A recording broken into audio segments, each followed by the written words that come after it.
Development of computer पढ़ने के बाद आज का हमारा टॉपिक क्या है? History of computer.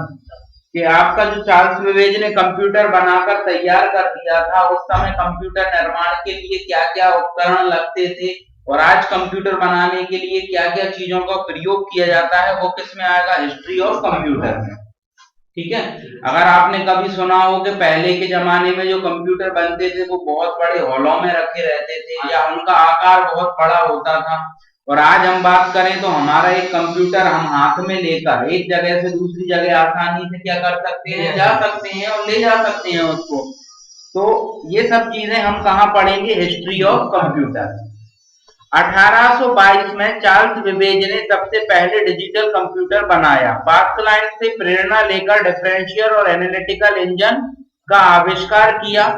उन्होंने 1937 में स्वचालित कंप्यूटर की परिकल्पना की, जिसमें कृत्रिम स्मृति तथा प्रोग्राम के अनुरूप गणना करने की क्षमता हो। कृत्रिम स्मृति मतलब आर्टिफिशियल इंटेलिजेंस, बुद्धि बनाना। मशीन है, मशीन में तुमने बुद्धि डाल दी, वो क्या हो गई? आपकी इंटेलिजेंस, कृत्रिम बुद्धि।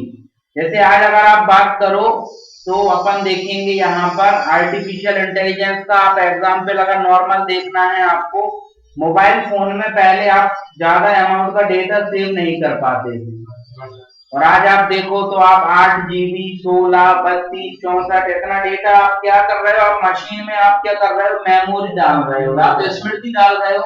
अब आर्टिफिशियल इंटेलिजेंस का मुख्य एग्जाम्पल जो है ना, वो है रोबोटिक्स। रोबोट रोबोट क्या है? मशीन है। ठीक है, आपने इलेक्ट्रॉनिक्स के उपकरणों का उपयोग करके रोबोट को बनाया है, पर रोबोट में क्या होता है? सोचने समझने की शक्ति का भी अपन ने क्या किया? उसमें विकास किया। वो होता है आर्टिफिशियल इंटेलिजेंस, मशीन में बुद्धि डाल देना। तो सबसे पहले जो हम कंप्यूटर बने थे उनमें क्या लगा, फिर क्या बनने लगा, फिर क्या लगा, इनको हमने किसके बेसिस पे डिवाइड किया? उनकी पीढ़ियों के आधार पर, जनरेशन। तो कंप्यूटर की जो है 5 पीढ़ियां हैं। पहली पीढ़ी, दूसरी पीढ़ी, तीसरी, चौथी, पांचवी। First generation, second, third, fourth, fifth generation. अब पहली जनरेशन में कुछ चीज अलग लग रही होगी, दूसरी में क्यों? टेक्नोलॉजी का युग है, तो टेक्नोलॉजी जैसे जैसे डेवलप्ड होगी तो कुछ ना कुछ नया आविष्कार भी होगा। तो पहली जनरेशन में कुछ लग रहा था, दूसरी में कुछ आया, तीसरी में कुछ आया, चौथी में कुछ आया, और आज जो हम करंट चल रहे हैं वो किसी और जनरेशन पे चल रहे हैं। वो किसके आधार पे डिवाइड कर दिया हमने? पीढ़ियों के आधार पे डिवाइड कर दिया। प्रथम पीढ़ी के कंप्यूटर बनाने के लिए जिस उपकरण का उपयोग किया जाता था उसका नाम था वैक्यूम ट्यूब। अब वैक्यूम ट्यूब कैसी होती थी, क्या रहती थी, वो हम प्रथम पीढ़ी में डिस्कस करेंगे। इसके बाद दूसरी पीढ़ी में आपने कंप्यूटर बनाने के लिए जिस उपकरण का उपयोग किया उस उपकरण का नाम था आपका ट्रांजिस्टर। ट्रांजिस्टर के बाद आप आगे बढ़े, ट्रांजिस्टर के बाद आप आगे बढ़े तो तीसरी पीढ़ी में आपकी आई सिलिकॉन चिप, जिनको आईसी कहा गया। आईसी का मतलब होता है इंटीग्रेटेड सर्किट। चौथी पीढ़ी में आप आगे बढ़े तो चौथी पीढ़ी में आप क्या है? आईसी से भी आगे निकलकर एक और दूसरे उपकरण पे पहुंचे, उसका नाम था माइक्रो प्रोसेसर। और पांचवी पीढ़ी के अगर आप उपकरण की बात करें तो पांचवी पीढ़ी का उपकरण है आर्टिफिशियल इंटेलिजेंस या कृत्रिम बुद्धि या कृत्रिम मानव बुद्धि। पहली जनरेशन का कंप्यूटर बनाने के लिए वैक्यूम ट्यूब का उपयोग किया गया। दूसरी पीढ़ी का कंप्यूटर बनाने के लिए आपका क्या? ट्रांजिस्टर का उपयोग किया गया।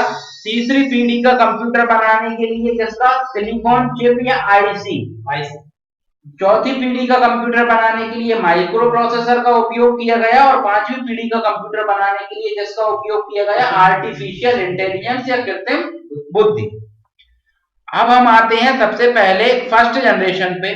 तो फर्स्ट जनरेशन आपकी जो थी कंप्यूटर की वो थी 1940 से लेकर 1956 तक। ये तो हुआ आपका टाइम, समय का अंतराल के इस पीढ़ी से लेकर या इस सन से लेकर इस सन तक किसका काम चला।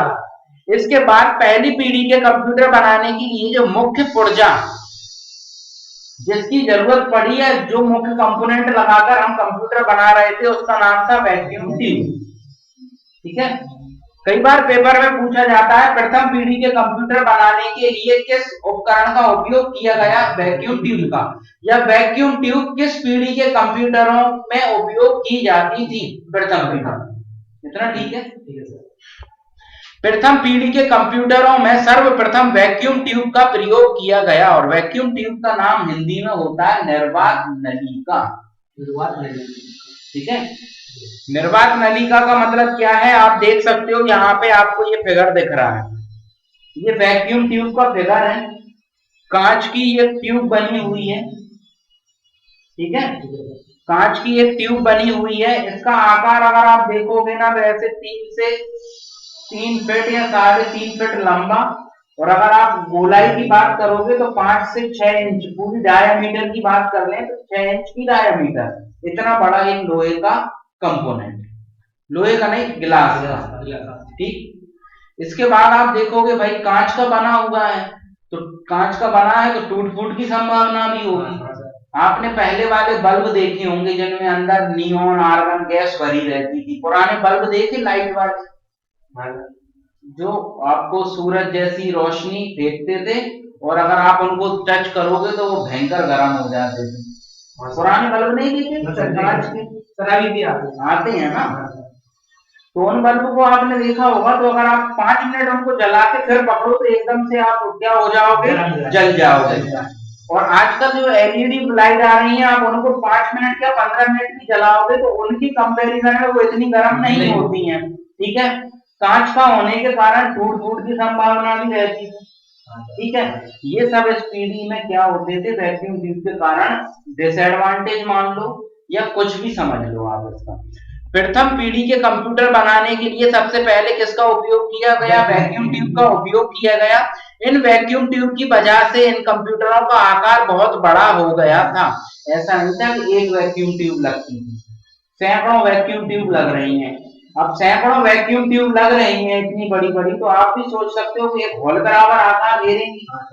ठीक, इनका आकार एक कमरे के जितना बड़ा था। कंप्यूटर का आकार बड़ा होने के कारण इन कंप्यूटरों को चलने में बिजली की क्या होती थी, अधिक खपत होती थी। इस जनरेशन के जो कंप्यूटर थे बहुत ही ज्यादा लाइट क्या करते थे, खाते थे। ये वैक्यूम ट्यूब की वजह से बहुत ज्यादा गर्मी पैदा होती थी तथा इन वैक्यूम ट्यूब में टूट फूट की संभावना अधिक होती थी। कोई भी डिवाइस है अगर गर्म हो रहा है तो उसकी क्या होगी, प्रोसेसिंग स्पीड कम होगी। अगर आपका मोबाइल भी है, ज्यादा हीट हो रहा है, गर्म हो रहा है, तो आपके मोबाइल को क्या करेगा, वो मोबाइल की जो क्रिया करने की क्षमता है उसको कम कर देगा। तो प्रथम पीढ़ी के जो कंप्यूटर थे बहुत ज्यादा गर्म होते थे, तो इस पीढ़ी की जो कंप्यूटिंग की क्षमता थी, गणना करने की क्षमता थी, वो क्या थी, कम थी। इसके बाद प्रथम पीढ़ी के कंप्यूटरों में ऑपरेटिंग सिस्टम नहीं होता था। इन कंप्यूटरों में प्रोग्राम को पंच कार्ड डिवाइस में स्टोर किया जाता था, और पंच कार्ड को हम अपनी प्रीवियस क्लास में या इससे पहले वाली क्लास में डिस्कस कर चुके हैं। पंच कार्ड क्या होता था, छिद्र युक्त एक पेपर जिसमें हम किसी भी जानकारी को क्या करते थे, सुरक्षित करके रखते थे। इन कंप्यूटरों में गणना करने की क्षमता बहुत कम थी। इन कंप्यूटरों में डेटा को स्टोर करने की क्षमता बहुत सीमित थी या लिमिटेड थी। इन कंप्यूटरों में मशीन भाषा का प्रयोग किया जाता था। मशीन भाषा का मतलब सिर्फ और सिर्फ आप अभी के लिए इतना समझ लो, ऐसी भाषा जिसको मशीन समझ सके। सिर्फ मशीन। और मशीन किस भाषा को समझती है, हमने पहले भी देखा था, कंप्यूटर जो है, कंप्यूटर सिर्फ और सिर्फ बाइनरी भाषा को समझता है, और बाइनरी भाषा को ही या बाइनरी लैंग्वेज को ही क्या कहा जाता है, मशीन लैंग्वेज कहा जाता है। ठीक है, इसके बाद प्रथम पीढ़ी के जो कंप्यूटर हैं आपके,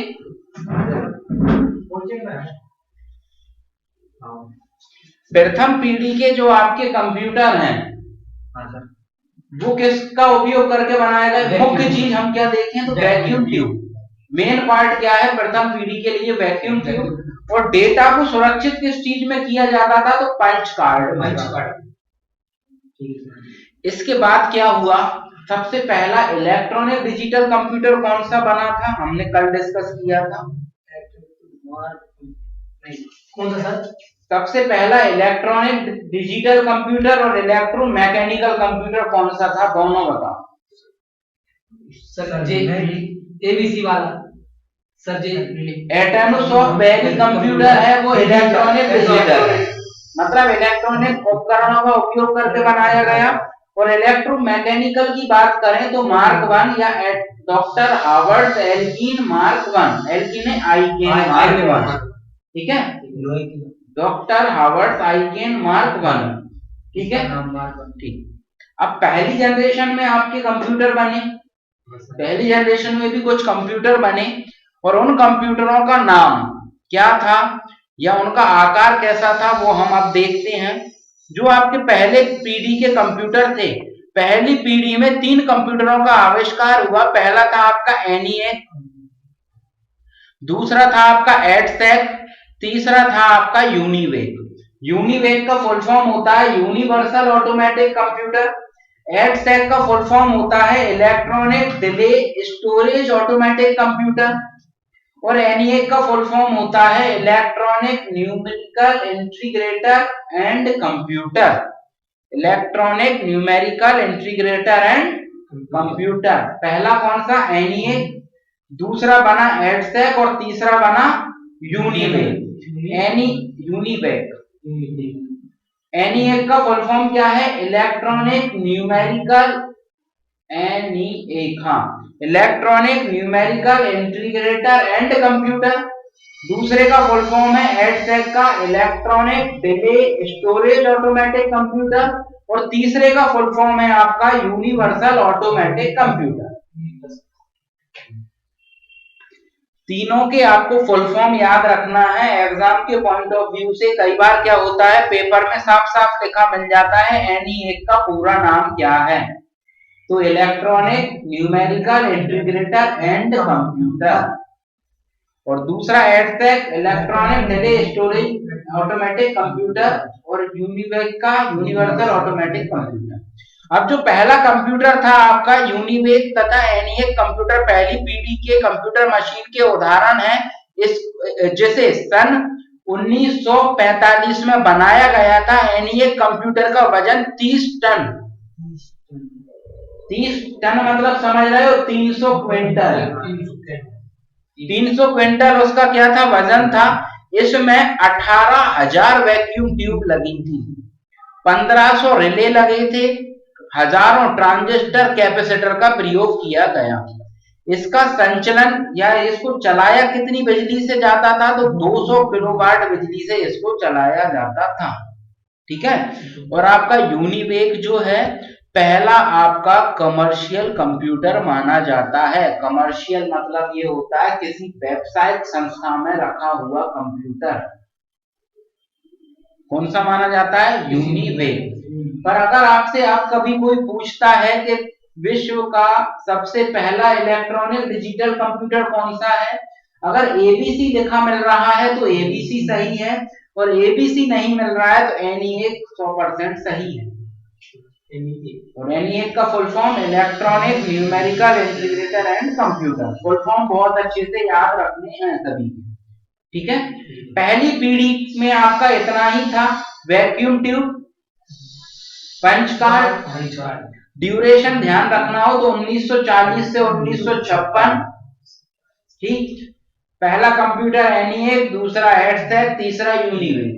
अब क्या हुआ, वैक्यूम ट्यूब के स्थान पर एक दूसरा उपकरण का उपयोग किया गया। उस उपकरण को कहा गया ट्रांजिस्टर, या उस उपकरण का क्या नाम था, ट्रांजिस्टर नाम था।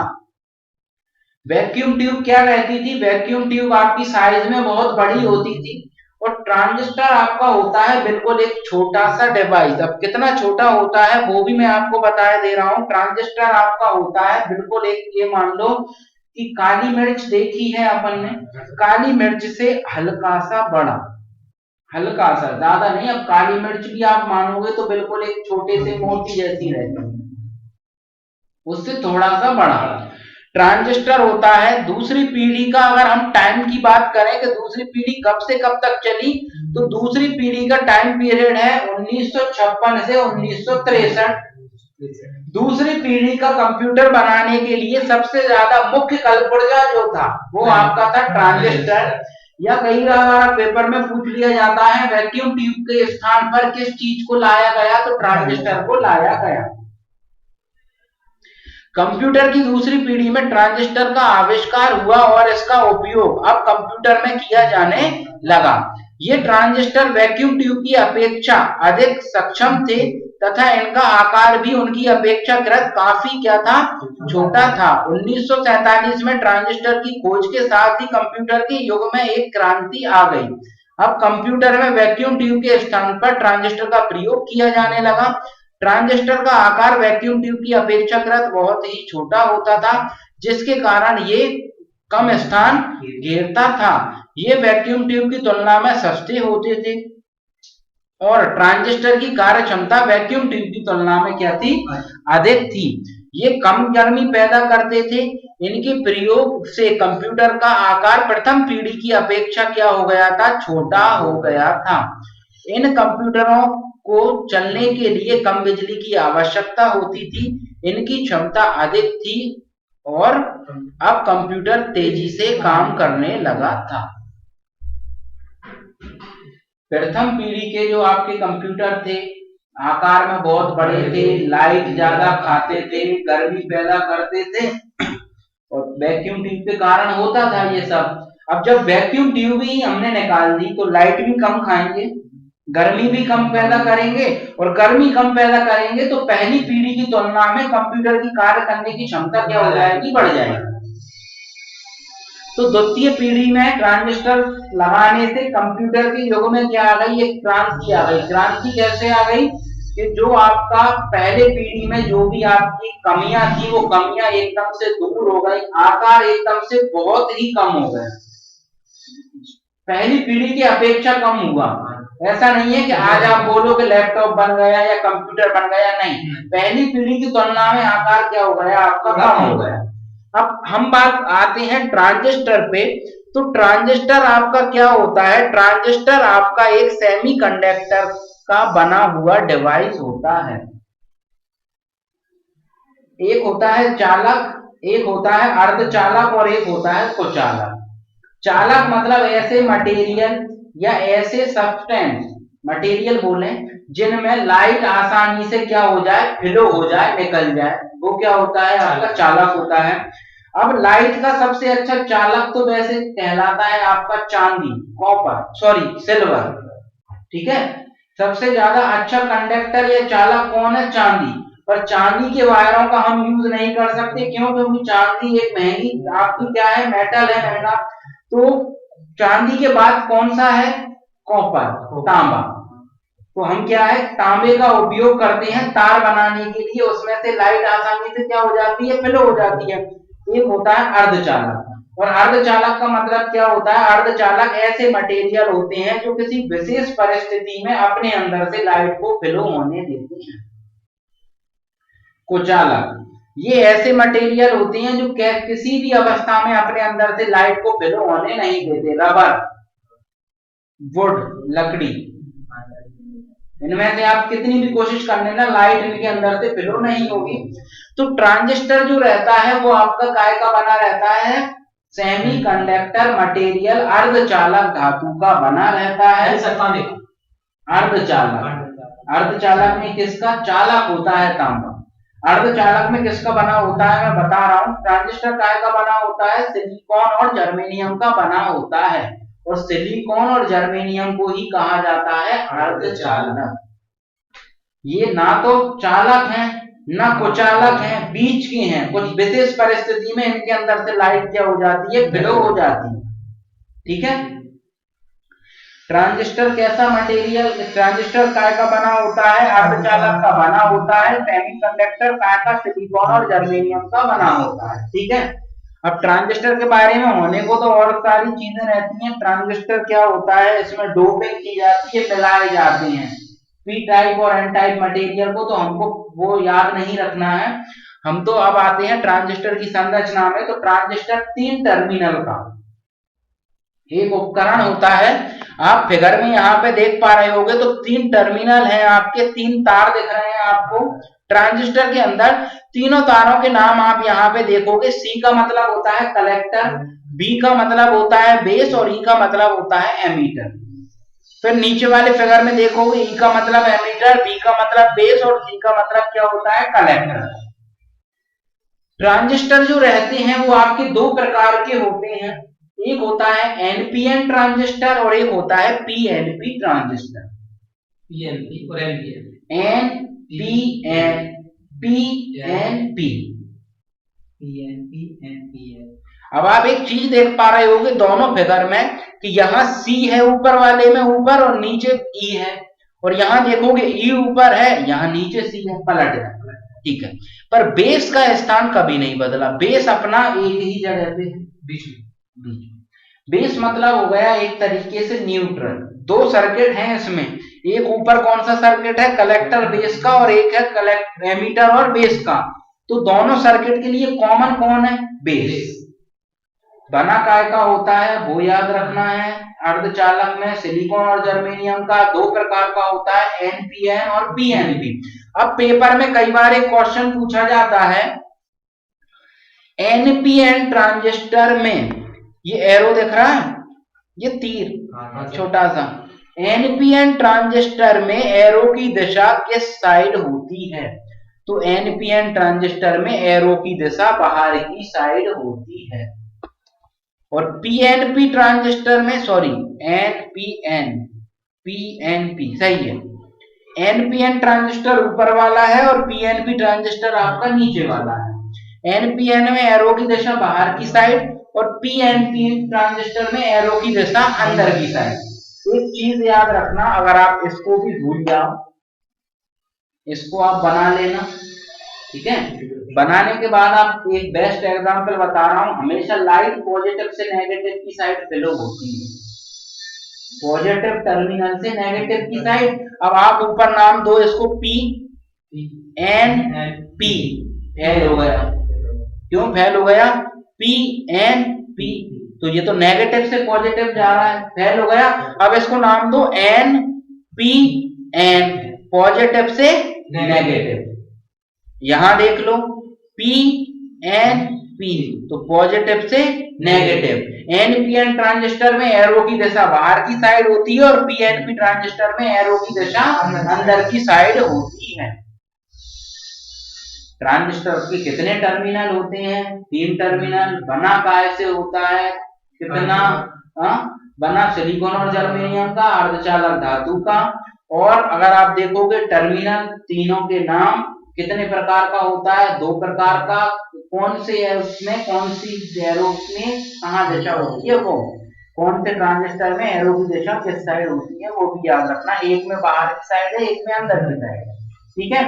तो द्वितीय पीढ़ी में आपका कंप्यूटर का आकार छोटा हो गया था। इसके बाद द्वितीय पीढ़ी में डेटा को सुरक्षित रखने के लिए मैग्नेटिक ड्रम या मैग्नेटिक टैप का उपयोग किया गया। और मैग्नेटिक टैप का मतलब मैं आपको बता दे रहा हूं, मैग्नेटिक टैप का मतलब होता है, अगर आपने पुराने डैग ट्रांजिस्टर, अगर आपने पुराने रेडियो नहीं सॉरी पुराना डैग देखा हो और डैग की कैसेट देखी हो, रील वाली, ठीक है, ब्राउन कलर की जिसमें रील रहती है, वो अगर आपने देखा है तो वो मैग्नेटिक टैप होता है। उसमें डेटा को क्या किया जाता था, सुरक्षित किया जाता था। अब मैग्नेटिक टैप में डेटा को सुरक्षित किया जाता था ऑडियो फॉर्म में, आवाज के फॉर्म में, क्यों, क्योंकि उसको तो सुन ही सकते हो सब, ठीक। और इस जनरेशन में जो आपका, ये जनरेशन में आपका क्या रहा, प्रोग्रामिंग लैंग्वेज का भी क्या कर लिया गया, विकास कर लिया गया। 2 भाषा बनी, फोर्ट्रॉन और कोबॉल। दोनों के आपको फुल फॉर्म बहुत अच्छे से याद रखनी है। फोर्ट्रॉन का फुल फॉर्म है फॉर्मूला ट्रांसलेशन, और कोबॉल का फुल फॉर्म है, और कोबॉल का एक बार शुरू से चेक करना, कोबॉल का फुल फॉर्म देखना पीछे, कॉमन ओरिएंटेड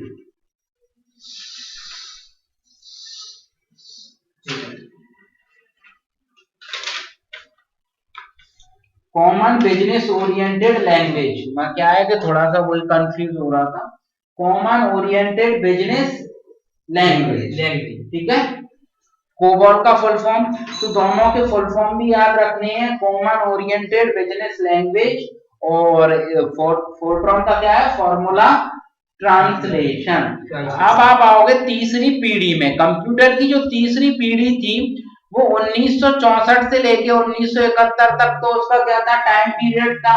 अब ट्रांजिस्टर का स्थान ले लिया आईसी ने, और एक आईसी में सैकड़ों सैकड़ों, है ना, एक आईसी में सैकड़ों ट्रांजिस्टर की क्या होती थी, प्रॉपर्टी होती थी। मतलब जहां पर 100 ट्रांजिस्टर लग रहे हैं वहां लगा दिया हमने एक आईसी, और एक आईसी अगर आप देखोगे तो 100 ट्रांजिस्टर मान लो आपका 6 इंच बाई 6 इंच की जगह घेर रहे हैं, 6 बाई 6 इंच की जगह घेर रहे हैं, और एक आईसी आपकी आ गई मान लो 1 बाई 1 इंच में। तो आप भी सोच सकते हो कि द्वितीय पीढ़ी की अपेक्षा आकार और क्या हो गया होगा, कम हो गया होगा। अब जो आईसी रहती है वो आईसी भी आपका सेमीकंडक्टर की बनी होती है, अर्धचालक की, और अर्धचालक में भी काय की बनी होती है, तो सिलिकॉन की।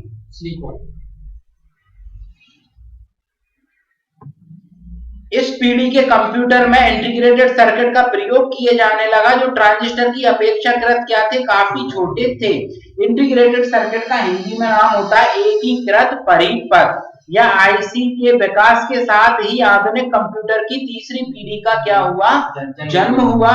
इन कंप्यूटर में अब ट्रांजिस्टर का स्थान आईसी ने ले लिया था। आईसी बहुत सारे ट्रांजिस्टर, रजिस्टर और कैपेसिटरों का संग्रहित रूप होता है। बहुत सारी चीजों को क्या करके मिलाकर बनाया जाता है, जिसमें बहुत सारे रजिस्टर, ट्रांजिस्टर और कैपेसिटर एकत्रित करके एक सूक्ष्म डिवाइस पर निर्माण किया जा सकता है। आईसी सिलिकॉन नामक पदार्थ से बनाई जाती है, जिसमें लोहा, एल्यूमीनियम, पोटेशियम जैसे पदार्थ भी होते हैं, जो इसकी कार्य क्षमता को कई गुना क्या कर देते हैं, बढ़ा देते हैं। लेकिन भैया ये जो चीजें हैं ना, ये बहुत ही कम मात्रा में डाली जाती हैं। ऐसा नहीं है कि इन्हीं से बना दिया, नहीं आप कहने लगो लोहे से ही बना दिया, सब कम। मेन चीज बनाने के लिए क्या है, सिलिकॉन। आईसी के प्रयोग से आधुनिक कंप्यूटर एक कमरे से निकलकर अब एक टेबल पर आ गया था, ठीक है। अर्थात कंप्यूटर का रूप छोटा हो गया था। इस पीढ़ी के कंप्यूटर में अब ऑपरेटिंग सिस्टम का प्रयोग किया जाने लगा, और ऑपरेटिंग सिस्टम का मतलब विंडो, डॉस, लाइनक्स। जैसे मोबाइल में एंड्रॉइड होता है, वैसे ही कंप्यूटर में विंडो और डॉस होता है, ठीक। जिसके कारण कंप्यूटर अधिक तेज हो गए, और इसके अतिरिक्त कार्य स्वचालित हो गया। स्वयं से कार्य क्या होने लगे, चलने लगे। एक बार चला दो चलने लगेंगे। और इस जनरेशन में क्या हुआ, कंप्यूटर की एक और प्रोग्रामिंग भाषा बनी। उस प्रोग्रामिंग भाषा का नाम था basic, beginners all purpose symbolic instruction code. Basic का फुल फॉर्म क्या है, beginners all purpose symbolic instruction code, ठीक है। तो इस पीढ़ी का आप अगर देखोगे तो इस पीढ़ी के जो कंप्यूटर थे उनका आकार कम हो गया, स्पीड बढ़ गई। वो सब इस पीढ़ी के क्या थे, फायदे थे या एडवांटेज थे। और भाषा कौन सी बनी, बेसिक।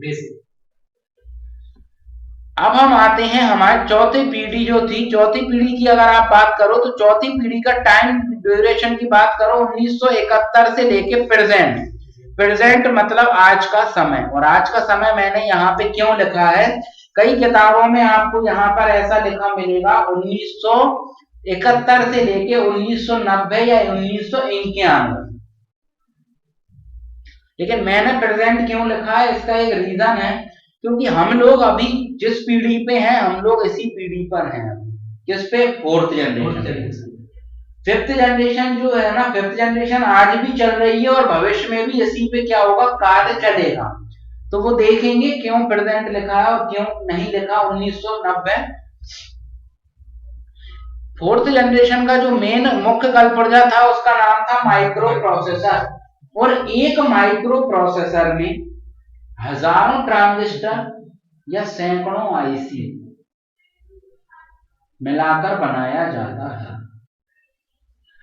चौथी पीढ़ी के कंप्यूटरों में माइक्रो प्रोसेसर का प्रयोग किया गया। वीएलएसआई की प्राप्ति से एकल चिप हजारों ट्रांजिस्टर लगाए जा सकते थे। सबसे पहले माइक्रो प्रोसेसर का आविष्कार 1970 में हुआ था। माइक्रो प्रोसेसर के निर्माण के साथ ही कंप्यूटर के युग में एक बहुत बड़ी क्रांति या बदलाव हुआ। अब आईसी के स्थान पर माइक्रो प्रोसेसर लगाए जाने लगे। माइक्रो प्रोसेसर जिसे लार्ज स्केल इंटीग्रेटेड सर्किट के नाम दिया गया। माइक्रो प्रोसेसर में एक छोटी सी चिप में लाखों ट्रांजिस्टर को सूक्ष्म रूप से सम्मिलित किया गया। लाखों ट्रांजिस्टर से निर्मित इस चिप को ही माइक्रो प्रोसेसर नाम दिया गया। माइक्रो प्रोसेसर के प्रयोग से निर्माण कंप्यूटर को माइक्रो कंप्यूटर कहा जाने लगा। दुनिया का सबसे पहला माइक्रो कंप्यूटर MITS नाम से प्रसिद्ध हुआ। ठीक नहीं, प्रसिद्ध कंपनी ने बनाया था, कंपनी का नाम है MITS, वो आप याद रख लोगे। अब आप ये याद रखोगे कि माइक्रो प्रोसेसर बनाने वाली कंपनियों के नाम क्या है, तो आपका इंटेल और AMD। ठीक है, इसके बाद हम आगे बढ़ेंगे और हम आएंगे अब कौन सी पीढ़ी पे, पांचवी पीढ़ी पे। और पांचवी पीढ़ी की अगर आप बात करोगे तो पांचवी पीढ़ी में हमने टाइम ड्यूरेशन लिया है प्रेजेंट से फ्यूचर। पांचवी पीढ़ी में जो मुख्य पर्जा है वो आपका आर्टिफिशियल इंटेलिजेंस। और आर्टिफिशियल इंटेलिजेंस का मतलब होता है कृत्रिम बुद्धि। ठीक है, पांचवी पीढ़ी के कंप्यूटर बहुत ही विकसित और कृत्रिम बुद्धि आर्टिफिशियल इंटेलिजेंस टेक्नोलॉजी पर आधारित थे। इस जनरेशन के कंप्यूटर में खुद की क्षमता विकसित की जा रही है। अब कंप्यूटर सभी प्रकार के क्षेत्रों में काम करने के लिए विकसित किए जा रहे हैं। आज के कंप्यूटरों को सूचना के आदान प्रदान के लिए इंटरनेट के माध्यम से नेटवर्क से जोड़ा जा रहा है। आज कंप्यूटर का आकार दिन प्रतिदिन क्या होता जा रहा है, छोटा होता जा रहा है। आज कंप्यूटर टेबल से उठकर इंसान की हथेली पर आ गया है। और कंप्यूटर के आकारों के नाम पर कंप्यूटरों को क्या दिया जाने लगा है, नाम दिया जाने लगा है। जैसे डेस्कटॉप मतलब क्या होता है, टेबल पे रखने जाने वाला कंप्यूटर। लैपटॉप हाथ में लेकर जाने वाला, पाम टॉप हथेली पर चलाए जाने वाला कंप्यूटर। तो ये इसके क्या है, नाम। आर्टिफिशियल इंटेलिजेंस का कहाँ उपयोग होता है पता है क्या, रोबोट्स बनाने में। ठीक है, जो आपकी टेक्नोलॉजी में ज्यादा विकसित देश हैं जैसे चाइना और जापान की अगर आप बात करो तो वहां पे क्या है, मैन पावर कम है, इंसानों की संख्या हमारे इंडिया की या चाइना की अपेक्षा क्या है, कम है जापान में। तो जापान में क्या है, वहां पे आपके कई शॉपों पे क्या है, रोबोट्स लगे हुए हैं। रोबोट्स क्या कर रहे हैं, देख रेख कर रहे हैं पूरी, सब कुछ उनके अंदर क्या है, फीड कर दिया गया है। तो आर्टिफिशियल इंटेलिजेंस का मतलब है रोबोटिक्स से संबंधित। ठीक, अब हमने यहाँ लिखा प्रेजेंट से फ्यूचर और वहां लिखा प्रेजेंट। तो हम लोग तो माइक्रो प्रोसेसर पर ही हैं, हम लोग रोबोट्स से रिलेटेड काम कर रहे हैं क्या, या रोबोट्स हम चला रहे हैं क्या, नहीं। इसलिए हमने क्या है, चौथी पीढ़ी का टाइम पीरियड 1971 से लेके प्रेजेंट तक रखा है। और पांचवी पीढ़ी का काम प्रेजेंट अभी जो चल रहा है उसके आगे भी क्या चलेगा, पांचवी पीढ़ी पर या रोबोट्स पर ही क्या चलेगा, डेवलपमेंट चलेगा। अगर हम इंडिया के अंदर बात करें तो इंडिया के अंदर कुछ रिसर्च और डेवलपमेंट की फील्डें या कंपनियां ऐसी हैं वहां पे रोबोट्स का उपयोग लिया जाता है। पर इंडिया में आम तौर पर आप सोचो कहीं मार्केट में आपको बता दिया जाए कि वहां रोबोट लगा है या वहां नहीं लगा, नहीं बता सकते। एक एग्जाम्पल हम अगर रोबोट्स का लेना है तो आप एग्जाम्पल ले सकते हो कि आपका एक रोबोट चौराहा है इंदौर में। वहां पे रोबोट क्या करता है, पूरे ट्रैफिक को नियंत्रित करता है। तो वो क्या है, उसका एक अपन बोल सकते हैं कि अपने मध्य प्रदेश का एक तरीके से एक प्लस पॉइंट है। पहला रोबोट चौराहा वही है। तो रोबोट क्या कर रहा है, उस रोबोट में फीड किया गया होगा सब, पर वो रोबोट और ये रोबोट में फिर भी अंतर है। ये रोबोट तो बिल्कुल आपके ऐसे रहते हैं, अगर आप बोलोगे इनसे कि भाई ये काम करो, करेंगे। आप बोलोगे इनसे कि रूम की सफाई करो तो रूम की सफाई भी करेंगे। मतलब इनमें क्या है, पूरी इंसानों जैसी क्षमता क्या कर दी गई है, डेवलप कर दी गई है। जैसे इंसान समझता है हर चीज को और करता है, वैसे ही आर्टिफिशियल इंटेलिजेंस की मदद से रोबोट्स को भी क्या कर दिया गया है, इंसानों जैसा बनाने की कोशिश कर दी गई है। अब कंप्यूटर के हिस्ट्री की अगर आप बात करोगे तो कंप्यूटर के डेवलपमेंट के साथ ही इसको क्या किया गया, 5 पीढ़ियों में तोड़ा गया। पहली पीढ़ी, दूसरी पीढ़ी, तीसरी, चौथी, पांचवी। पहली पीढ़ी में वैक्यूम ट्यूब, दूसरी में ट्रांजिस्टर, तीसरी में आपका इंटीग्रेटेड सर्किट, चौथी में आपका माइक्रो प्रोसेसर और पांचवी में आपका आर्टिफिशियल इंटेलिजेंस। अब इस टॉपिक को खत्म करने से पहले, जैसा हमने देखा था आपका किस चीज में, माइक्रो प्रोसेसर, हमने देखा था ट्रांजिस्टर। ट्रांजिस्टर हमने देखा था, ट्रांजिस्टर की कितने पैर होते हैं, कितने टर्मिनल होते हैं। उसी प्रकार से हम इस टॉपिक को खत्म करने से पहले सबसे पहले माइक्रो प्रोसेसर को और पढ़ेंगे कि माइक्रो प्रोसेसर कैसा उपकरण होता है, और फिर इस टॉपिक को, हिस्ट्री ऑफ कंप्यूटर को हम क्या करेंगे, क्लोज करेंगे। माइक्रो प्रोसेसर आपका अर्धचालक का बना होता है। जितने भी आपके इलेक्ट्रॉनिक्स उपकरण हैं सभी अर्धचालक के ही बने हैं, चालक के आप नहीं बोल पाओगे, अर्धचालक। ठीक। ट्रांजिस्टर में कितने पैर होते थे, 3 टर्मिनल होते थे। माइक्रो प्रोसेसर आपका 40 पिन का एक डिवाइस होता है। इसमें कितनी पिनें होती हैं, 40 पिनें होती हैं। हर पिन का एक अलग काम होता है। अब जो इंपॉर्टेंट पिन है, मैं वो आपको इंपॉर्टेंट पिन बता दे रहा हूं। पहले नंबर की पिन है आपकी पिन नंबर 1 और पिन नंबर 2। पिन नंबर 1 और पिन नंबर 2 पे लगाया जाता है एक क्रिस्टल। उस क्रिस्टल का नाम होता है सीमॉस। सीमॉस क्या करता है, जब आप कंप्यूटर के पावर बटन को दबाते हो तो सीमॉस मदरबोर्ड को ट्रिगर करने का काम करता है, मतलब मदरबोर्ड को एक झटका देने का काम करता है, चालू करने का काम करता है। किसकी मदद से, सीमॉस की मदद से। लगा कहां रहता है, माइक्रो प्रोसेसर के पिन नंबर 1 पिन नंबर 2 पर। इसके बाद पिन नंबर 20 की बात करें। पिन नंबर 20 का मतलब होता है ग्राउंड वोल्टेज, और ग्राउंड का मतलब होता है हमारी भाषा में, जैसे हम बोलते हैं अर्थ और फेस, तो ग्राउंड का मतलब होता है अर्थ, पर कंप्यूटर की भाषा में उसको क्या कहा जाता है, ग्राउंड वोल्टेज। और उसका नाम होता है प्लस VCC। क्या होता है उसका नाम, प्लस VCC।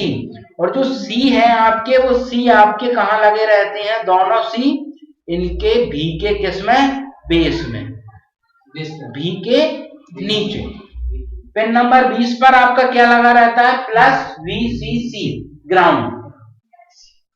पिन नंबर 40 पर आपका रहता है वोल्टेज, और उसको कहा जाता है VSS। और वही SS का मतलब क्या है आपका, VSS का मतलब आपका वही के वही है, पहले जैसा ही। क्या, पावर का पहले जैसा ही क्या है, V के नीचे SS। VCC मतलब ग्राउंड, और VSS मतलब क्या, वोल्टेज। VSS कहा जाता है मेन वोल्टेज को, और VCC कहा जाता है अर्थ को। अब बात आती है कितने वोल्ट पे चलता है, तो प्लस 5 वोल्ट। 5 वोल्ट से ज्यादा पर हमारा माइक्रो प्रोसेसर झेल ही नहीं सकता, सर्किट क्या हो जाएगा, जल जाएगा। अगर आपने घर में जो लाइट उपयोग आती है, जैसे टेलीफोन, आपका जो फैन चल रहा है, टेलीविजन चल रही है, तो वो वोल्टेज लगा दिया पूरा 240 वोल्ट का, तो आपका माइक्रो प्रोसेसर में क्या हो जाएगी, सर्किट जल जाएगा, बर्न हो जाएगा। तो 2 पिन, 4 पिन बताई, pin number 1, pin number 2, pin number 20 और पिन नंबर 40। अब कुछ पिन और बता रहा हूं मैं आपको, 19, 18, 17, 16, 15, 14, 13, 12। Pin number 12, 13, 14, 15, 16, 17, 18, 19। 12 से लेकर पिन नंबर 19 तक आपकी बस लगी रहती है। बस क्या करती हैं, पैसेंजर्स को एक जगह से दूसरी जगह पे लेकर जाती हैं। ऐसे ही आपकी बस कंप्यूटर में होती हैं। वो बस क्या करती हैं, कंप्यूटर में डेटा को एक स्थान से उठाकर दूसरे स्थान पर लेकर जाती हैं। आपका डेटा किस जगह पे सुरक्षित है, पोस्टमैन का काम भी करती हैं वो बसें, उस पते को क्या करती हैं, ढूंढती हैं। और एक बस होती है जो आपके कंप्यूटर में जितने भी कार्य चल रहे हैं उन सबका क्या करती है, नियंत्रण करती है। कंप्यूटर में आपकी 3 बस होती हैं, एड्रेस बस, डेटा बस और कंट्रोल बस। ये बस क्या करती हैं, कंप्यूटर में एक स्थान से दूसरे स्थान पर डेटा को लाने ले जाने का कार्य करती हैं। एड्रेस बस की बात करें, एड्रेस बस हमारे कंप्यूटर में कोई भी फाइल किस स्थान पर सुरक्षित है उस स्थान को खोजने का कार्य करती है। एड्रेस मतलब पता ढूंढने का जो बस काम करे वो क्या होती है, एड्रेस बस। 16 बिट की होती है, 16 बिट। अब बिट मतलब क्या होता है पता नहीं, तो बिट मतलब ये होता है कंप्यूटर काम करता है 0 और 1 में। 0 1 बिट है, 1 1 बिट है, ऐसे 16 का लग दो, 1 1 0 0 1 1 0 0 1 0 0 0 1, 16 हो गई, लेकिन काय के फॉर्म में, 0 1 0 1 के फॉर्म में। ये एड्रेस बस 16 बिट पे क्या करती है, 16 बिट की एड्रेस बस होती हैं। मतलब ऐसा सोच लो आप 16 लोगों को साथ में लेकर चल रही है। दूसरी होती है आपकी डेटा बस। डेटा बस क्या करती है, डेटा को पढ़ने, कंप्यूटर से डेटा पढ़ने और कंप्यूटर में डेटा लिखने का काम करती है। ये बस रीड और राइट, रीड मतलब पढ़ना, राइट मतलब लिखने का काम करती है और 8 बिट की होती है, 8 बिट की होती है, 8 बिट की। और एक और बस होती है कंट्रोल बस। कंट्रोल बस आपकी 1 बिट की होती है। ये सिर्फ एक सिग्नल होता है कब डेटा लिखा जाएगा, कब डेटा पढ़ा जाएगा उसके लिए। ढूंढने के लिए तो तुमने 16 लोगों को लगा रखा है। मान लो तुम्हें कोई चीज सर्च करना है तो 16 लोगों को लगा रखा है, और मटेरियल को लाने के लिए तुमने 8 लोगों को लगा रखा है, तो समय लगेगा। तो क्या किया गया, कंप्यूटर में 8 बिटें एड्रेस बस से क्या ले ली, उधार ले ली, और डेटा बस में उनको क्या कर दिया गया, मिला दिया गया। इनको कहा गया multiplexed address data bus. Multiplex मतलब मिली हुई address data bus. Pin number 12 से पिन नंबर 19 तक मल्टीप्लेक्स्ड एड्रेस डेटा बस होती हैं। और अब कितने बिट की होती है multiplexed address data bus, 16 bit की। क्यों, 8 उसकी, 8 डेटा बस की 16। अब बात आती है कि आप 16 में से फिर 8 बच गए, एड्रेस बस 16 की होती है, 8 तो उधर दे दी उधार आपने, फिर भी कितनी बच गई, 8। Pin number 21, pin number 22, 23, 24, 25, 26, 27, 28। Pin number 21 से लेकर पिन नंबर 28 तक एड्रेस बस होती है, जो क्या करते हैं, हमारे कंप्यूटर में डेटा को खोजने का या उनके पता खोजने का कार्य करती हैं। अब बची आपकी 16 हो गई, 16 और 4 कितनी हो गई, 20 पिनें और बची। अब 20 पिनों में क्या क्या रहता है, 20 पिन अब आपकी इंपॉर्टेंट नहीं है, पर क्या क्या रहता है मैं आपको बता दे रहा हूं। माइक्रो प्रोसेसर में 5 इंटरप्ट सिग्नल होते हैं, रीड राइट सिग्नल होता है, इनपुट आउटपुट सिग्नल होता है, इनपुट आउटपुट के serial input, serial input, serial output port होती है। इसके बाद एक्नॉलेजमेंट पोर्ट होती है। ठीक, एक्नॉलेजमेंट का मतलब होता है प्राप्ति, आपने कहीं पे कोई चीज भेजी, वो उस चीज जगह प्राप्त हो गई क्या, उसका एक एक्नॉलेजमेंट या प्राप्ति आएगी। तो ऐसे आपकी 20 पिनें और रहती हैं अलग अलग, उसमें कुछ कंट्रोल बता ही दिया। आपके इंटरप्ट सिग्नल रहते हैं, एक्नॉलेजमेंट सिग्नल रहते हैं, कब डेटा लिखा जाएगा, कब डेटा पढ़ा जाएगा, बहुत सारी चीजों की मिक्सचर। पर आपके जो मेन 20 पोर्ट है, मैं 20 पोर्ट आपको बता चुका हूं। पिन नंबर 1, पिन नंबर 2 पे क्रिस्टल लगा रहता है, 20 पे आपका ग्राउंड होता है, 40 पे आपका वोल्टेज लगा रहता है +5 वोल्ट, और पिन नंबर 12 से लेके 19 तक एड्रेस डेटा बस मिली हुई। पिन नंबर 21 से पिन नंबर 28 तक क्या आपकी एड्रेस बस। तो ये आपको याद रखना है। और एक कंट्रोल सिग्नल बताया, रीड राइट, वो 2 पोर्टों पे अलग लगा रहता है। तो ऐसे 22 पोर्ट हुए, रीड मतलब कब पढ़ना है, राइट मतलब कब लिखना है। तो 22 हुए, ऐसे आपके सिग्नल पूरी 40 पोर्टों पे अलग अलग काम फैले हुए हैं, या 40 लोग हैं, सभी का अलग अलग काम है। ये आपके माइक्रो प्रोसेसर के बारे में है। माइक्रो प्रोसेसर के बारे में आपको इतना याद रखना है, बना काय का होता है, कितनी पोर्ट होती है, कौन सी पोर्ट क्या करती है, वो सब। और हिस्ट्री ऑफ कंप्यूटर में पहली पीढ़ी में क्या जरूरी था, दूसरी में क्या आया, तीसरी में क्या आया, चौथी में क्या आया और पांचवी में क्या आया। ठीक है, अब आज का हमारा इतना ही टॉपिक था। कल हम क्या है, इनपुट डिवाइस से संबंधित पढ़ेंगे। इनपुट डिवाइस का जो टॉपिक है वो हम कल की क्लास में क्या करेंगे, डिस्कस करेंगे। हमारे चैनल को सब्सक्राइब कीजिए और बेल आइकन प्रेस कीजिए लेटेस्ट टेक्नोलॉजी वीडियो सबसे पहले देखने के लिए।